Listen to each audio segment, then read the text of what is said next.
क्या आप कभी सोचे हैं कि अगर आप किसी भी तरीके से अर्थ का रेडियस आधा कर दें, यानी आर से r/2 कर दें, तो उसका जो टाइम पीरियड है 24 घंटे का दिन रात का, उसमें क्या फ़र्क पड़ेगा? जी हाँ, ये एक फिज़िक्स का क्वेश्चन है। तो चलो इसको मैं आपको अच्छे से समझाता हूँ कि एंगुलर मोमेंटम का यहाँ पे क्या रोल होता है और कैसे टाइम पीरियड चेंज होगा। तो चलो मैं केस कंसीडर करता हूँ कि मास कांस्टेंट है, अर्थ का रेडियस r से r/2 कर दिए और जो टाइम पीरियड अभी 24 घंटे का चल रहा है उसमें हमें फ़र्क बताना है। ठीक? तो ऐसे कंडीशन में जब कोई एक्सटर्नल फोर्स नहीं लग रहा अर्थ पे, तो एंगुलर मोमेंटम कांस्टेंट होगा। एंगुलर मोमेंटम कांस्टेंट यानी आई इंटू ओमेगा कांस्टेंट। अब देखना, आई को आप छेड़ रहे हो यानी आर को आधा कर रहे हो।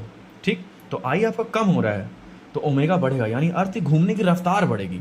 जैसे ही घूमने की रफ्तार बढ़ेगी तो जल्दी जल्दी दिन, जल्दी जल्दी रात होना स्टार्ट हो जाएंगे, यानी जो टाइम पीरियड होगा 24 घंटे का वो कम हो जाएगा। अब कम होगा तो कितना कम होगा, ये चलो मैथमेटिकली निकालते हैं। तो मैं जानता हूँ कि अर्थ एक सॉलिड स्फीयर है, उसका मोमेंट ऑफ इनर्शिया 2/5 mr² होगा और ओमेगा की वैल्यू होगी 2 पाई बाई टाइम पीरियड। यहाँ पे सब कुछ कांस्टेंट है, मास कांस्टेंट है, 2 पाई 2 5 ये सब कांस्टेंट है। चेंज क्या हो रहा है, r² और t। तो मैं r² और t² को प्रोपोर्शनैलिटी से खेलूंगा। पुराना r मेरा r ही था, नया r हो गया r/2, उसका स्क्वायर किया तो r/4 बन गया।